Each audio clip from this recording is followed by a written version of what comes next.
आज पाचक ग्रंथि से संबंधित जितनी भी ग्रंथियाँ आती हैं उनका अध्ययन करेंगे। इसके पहले आहार नाल डाइजेस्टिव सिस्टम एलिमेंट्री कैनाल हो चुका है। उससे जुड़ी हुई 3 पाचक ग्रंथियाँ हैं। लार ग्रंथि सलेवरी ग्लैंड, यकृत लीवर ग्लैंड, अग्नाशय पैंक्रियाटिक ग्लैंड।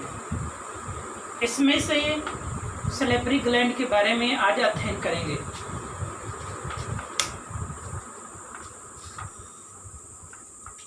पाचक ग्रंथ, डाइजेस्टिव ग्लैंड, लार ग्रंथ, यकृत, अग्नाशय ग्रंथ, ये 3 पाचक ग्रंथियां हैं, जिसमें आज हम लार ग्रंथ सलेवरी ग्लैंड का अध्ययन करेंगे। लार ग्रंथ जिह्वा के दोनों तरफ मुख गुहा या मुख के फर्श पर एक जीभ होती है और इस जिह्वा के दोनों तरफ 3 जोड़ी यानी 6 लार ग्रंथियां होती हैं और इस जिह्वा में स्वाद कलिकाएं होती हैं इसके अगले सिरे पर, क्योंकि जिह्वा एक पीछे से जुड़ी होती है और इसका अगला सिरा एकदम स्वतंत्र होता है और इस अग्रभाग पर स्वाद कलिकाएं होती हैं और इन कलिकाओं की टोटल संख्या करीब 9500 यानी 9500 स्वाद कलिकाएं होती हैं, जो भोजन के पोषक यानी भोजन में विभिन्न प्रकार के जो स्वाद होते हैं उन स्वाद का ज्ञान कराती हैं। अब यहाँ पे हम देखेंगे एक छोटा सा जिह्वा की संरचना है। इसके अगले हिस्से में मीठेपन का स्वाद पता चलता है, जबकि जिह्वा के अगले सिरे के थोड़ा इधर नमकीन स्वाद का पता चलता है और इसके पीछे सिरे से यहाँ दोनों तरफ से खट्टेपन का और एकदम पीछे जहाँ से जिह्वा जुड़ी होती है वहां से भोजन के कड़वेपन का स्वाद का ज्ञान होता है। तो कुल स्वाद कलिकाएं 9500 के करीब होती हैं। लार ग्रंथ मनुष्य की जिह्वा के दोनों तरफ होती हैं और इनकी संख्या 3 जोड़ी होती है। अगर इस जोड़ी को संख्या में बदलें तो 6 लार ग्रंथियां होती हैं। सवाल किया जाता है मनुष्य में लार ग्रंथियों की संख्या होती है 3 जोड़ी। अगर संख्या में यही सवाल किया जाए कि मनुष्य में लार ग्रंथि की संख्या होती है तो कहेंगे 6, चाहे 3 जोड़ी कहें या संख्या में कहें 6 लार ग्रंथियां होती हैं। इन 3 जोड़ी लार ग्रंथियों की कई कैटेगरियां हैं, जिसमें पहला है कर्णमूल की ग्रंथियां, दूसरा है अधोजिह्वा की ग्रंथियां और तीसरा है अधोहन की ग्रंथियां और तीसरा अधोजिह्वा की ग्रंथियां। कर्णमूल की ग्रंथियां, इसको पैरोटिड ग्लैंड इंग्लिश में कहते हैं और यह तीनों ग्रंथियों में से लार ग्रंथियों की तीनों ग्रंथियों में से सबसे बड़ी होती है और यह एक नलिका के द्वारा जुड़ती है जो ऊपरी जबड़े में जाके खुलती है और इस नलिका का नाम है स्टेंसन नलिका। इस स्टेंसन नलिका के द्वारा ऊपरी जबड़े में जाके खुलती है। कर्णमूल की ग्रंथियों से पूरे लार का लगभग 20 से 25% लार स्रावित होता है। दूसरा है अधोहन की ग्रंथियां, सब मैक्सिलरी ग्लैंड या एक नाम और इसका है सब मैंडिबुलर ग्लैंड। ये मध्यम आकार की होती है, जैसे ये सबसे बड़ी होती है कर्णमूल की ग्रंथियां, ये मिडिल क्लास की होती हैं और ये ऊपरी जबड़े और निचले जबड़े अपर जा और लोअर जा के जंक्शन पर स्थित होती हैं और जिस नलिका के द्वारा ये आके कृंतक दांतों के निचले और पीछे भाग में खुलती हैं। ऊपरी जबड़े और निचले जबड़े के कृंतक दांतों के पीछे जिस नलिका के द्वारा खुलती हैं उस नलिका का नाम है वार्टर नलिका और टोटल लार का ये लगभग 70 से 75%, 75% लार का श्रवण करती हैं। अधोजिह्वा की ग्रंथियां सबलैंगुअल ग्लैंड, ये जितनी लार ग्रंथियां होती हैं उनमें सबसे छोटी होती हैं, और ये जिह्वा के पीछे जिस नलिका के द्वारा खुलती हैं उसको कहते हैं रिब्यूनस नलिका या ट्यूब। इसी के द्वारा ये पीछे जाके खुलती हैं। अब देखेंगे लार का कंपोजिशन क्या है, लार का संगठन क्या होता है, लार में क्या क्या पाया जाता है। प्रतिदिन यानी 24 घंटे में लगभग 1 लीटर से 1.5 लीटर लार प्रतिदिन स्रावित होता है। अब हम देखेंगे कि लगभग 1.5 लीटर तक जब लार स्रावित होता है तो उसी अनुपात में हमें पानी भी पीना चाहिए। इसलिए बताया भी गया है कि प्रत्येक दिन में लगभग 4 से 5 लीटर पानी प्रत्येक व्यक्ति को लगभग पीना चाहिए, क्योंकि इतना लार बन रहा है, उसमें बाइल जूस भी बनता है आहार नाल में, पित्ताशय में, यकृत से। तो इस प्रकार शरीर को पानी की मात्रा काफी जरूरत होती है, इसलिए जितना पानी बताया जाता है कि इतना पीना चाहिए उतना प्रत्येक प्राणी को पानी पीना चाहिए। देखेंगे लार का कंपोजिशन, 1 से 1.5 लीटर प्रतिदिन लार स्रावित होता है।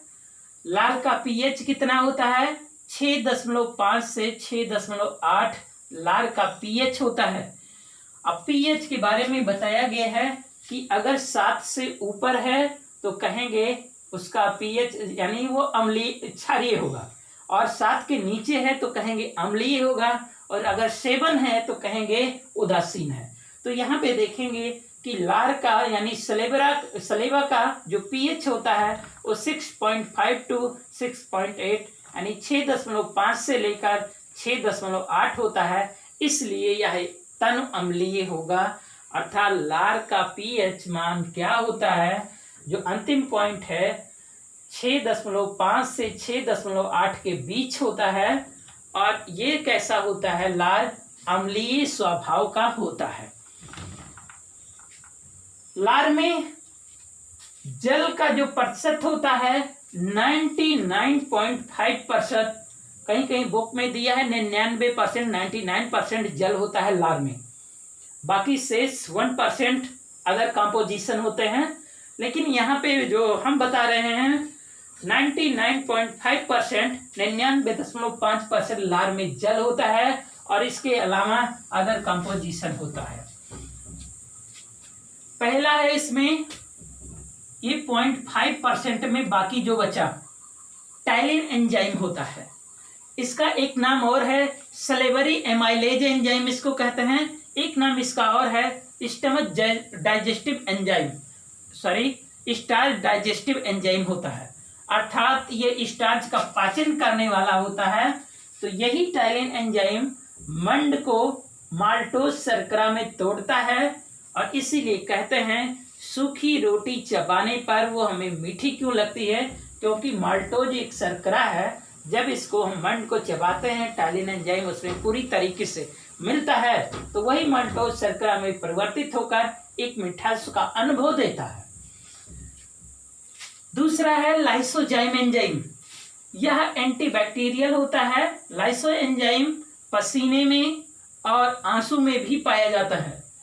इसी प्रकार लार में भी आइसोजाइम एंजाइम होता है, यह एंटीबैक्टीरियल होता है, जो बैक्टीरियल को किल करता है अर्थात मारता है। विशेष करके ग्राम पॉजिटिव बैक्टीरिया की सेल वाल को ये तोड़कर उसको निष्क्रिय करता है, अर्थात उसको किल कर देता है, मार देता है, और जीवाणुओं से रक्षा प्रदान करता है। इसके अलावा भी बताया गया था कि कुछ जीवाणु ऐसे होते हैं जो स्ट्रांग बैक्टीरिया के रूप में होते हैं, जिन्हें लाइसोजाइम एंजाइम नहीं मार पाता। जब वो स्टमच यानी आमाशय में पहुंचते हैं तो वहां से स्रावित होने वाला HCl क्या करता है, हाइड्रोक्लोरिक अम्ल आए हुए जीवाणुओं को नष्ट कर देता है। तो लाइसोजाइम एंटीबैक्टीरियल होता है, जो विशेषकर ग्राम पॉजिटिव बैक्टीरिया को की सेल वॉल को तोड़कर उन्हें नष्ट कर देता है। तीसरा कंपोजिशन है एंटीबॉडीज। वैसे कई प्रकार के एंटीबॉडीज होते हैं, विशेष करके 5 प्रकार के, जैसे IgA, DGEM। लेकिन यहाँ पे जो एंटीबॉडीज प्रदान कर रहा है IgA, अर्थात शरीर में रोगों से प्रतिरोधक क्षमता को बढ़ाता है। अगला कंपोजिशन है थायोसाइनेट। ये भी एक प्रकार का एंटीबैक्टीरियल होता है, अर्थात बैक्टीरिया को मारने की क्षमता रखता है। नेक्स्ट म्यूकस, ये मुख गुहा को कोमल बनाता है। हम देखते हैं कि हमेशा मुख जो होता है लसलसा होता है, या भोजन को देखकर पानी आता है, या भोजन को हम आसानी से निगल सकते हैं। तो यही जो म्यूकस होता है, श्लेष्म होता है, ये मुख गुहा को कोमल बनाता है और उसकी जो क्या बोले चिपचिपापन होता है उसको बरकरार रखता है। इसके अलावा कुछ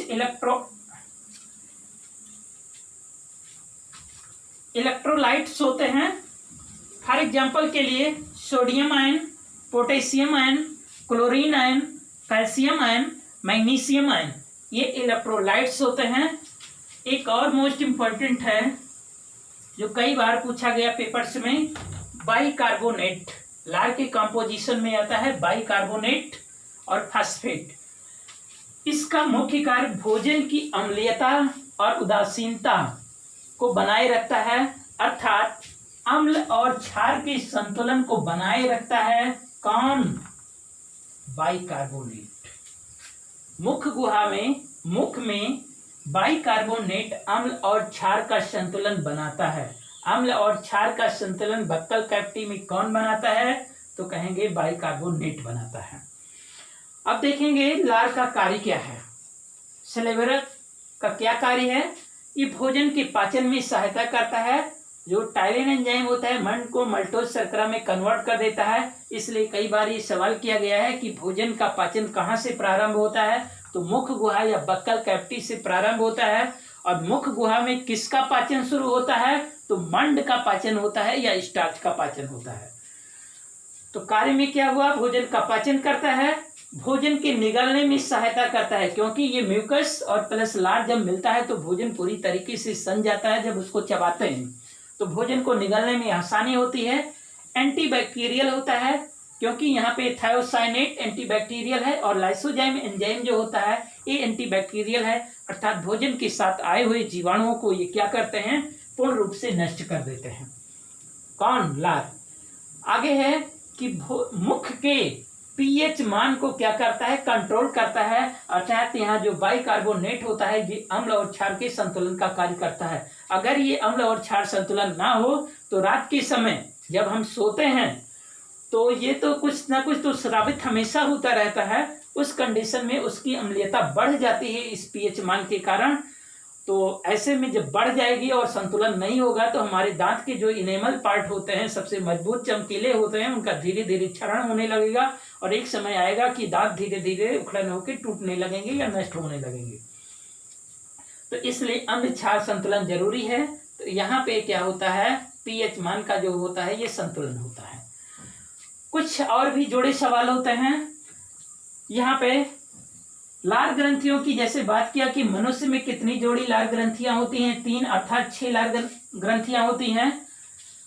अदर कंपटीशन में पूछा जाने वाला ये सवाल, मेढक में लार ग्रंथियां होती हैं कितनी? तो मेढक में किसी प्रकार की कोई लार ग्रंथियां नहीं होती, टोटल एब्सेंट होती हैं। दूसरा इसी में सवाल है, खरगोश में कितनी लार ग्रंथियां होती हैं?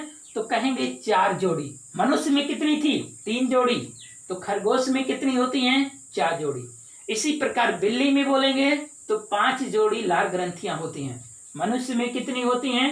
3 जोड़ी। मनुष्य का विशेष करके ध्यान देंगे क्योंकि मानव का डाइजेस्टिव सिस्टम चल रहा है, इसलिए मनुष्य में लार ग्रंथियों की संख्या 3 जोड़ी।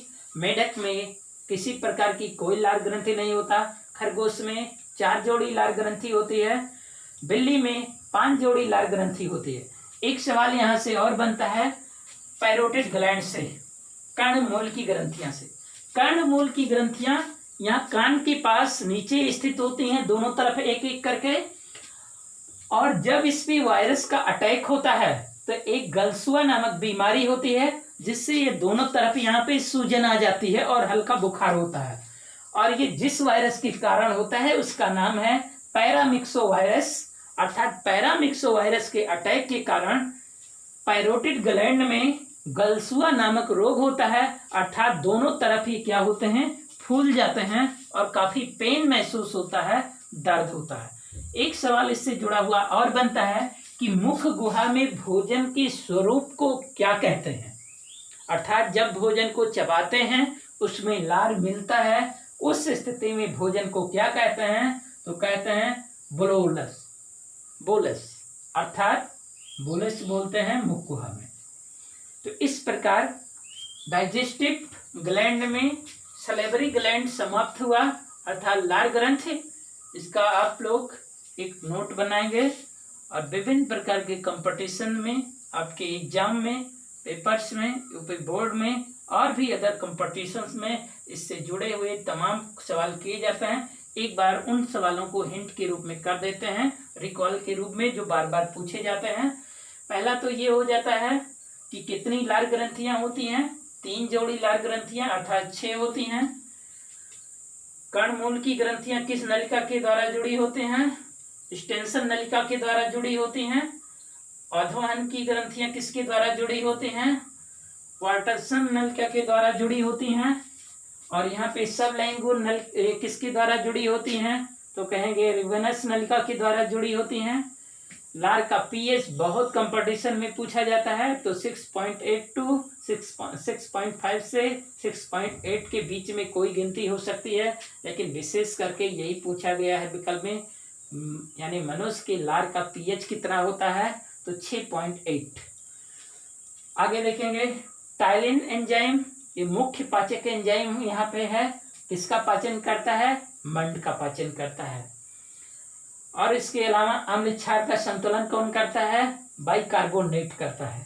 और ये 3 सवाल मेढक में लार ग्रंथ, खरगोश में लार ग्रंथ, बिल्ली में लार ग्रंथ कितनी होती हैं, और ये गलसुआ बीमारी किसके द्वारा होता है, वायरस के द्वारा होता है, पैरामिक्सो वायरस के द्वारा होता है।